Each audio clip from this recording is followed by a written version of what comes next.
You said cannabis is more addictive than opioids in early onset Yeah. users. Can you explain this to me and tell me not only what you mean, but the science behind this? I'm a pain physician, and I take care of people that have a lot of pain disorders. And we're in the middle of an opioid crisis. We try to get people off their opioids. I mean, I don't like the term pain management because it implicates medications, but that's not what we do. We evaluate patients for whatever condition they may have with physical therapy, chiropractic, acupuncture, whatever.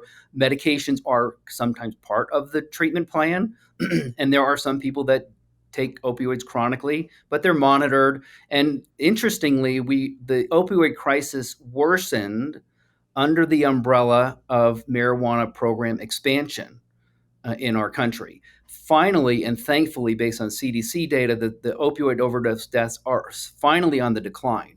But during 2005 to 2020 plus, uh, more states were legalizing, and our drug crisis got worse under that. Even though they said, well, it's going to marijuana is going to alleviate our drug crisis, but it actually worsened under these programs or crises worsened. I published a paper that fentanyl death rates were actually worse in marijuana states compared to the states that didn't have marijuana.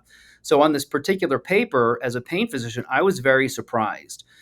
It was an American Academy of Pediatrics paper that showed early onset users from 11 to 17 years of age, comparing them to 11 to 17 using marijuana and 11 to 17 using opioids. After about 1 year, they had a very similar addiction rate of about 7%. Mm. 3 years after use, the marijuana users had twice the addiction rate than the opioid users 3 years later. And as a pain physician, I was very surprised. I would have bet dollars to donuts that opioids were more addictive than cannabis in those early onset users.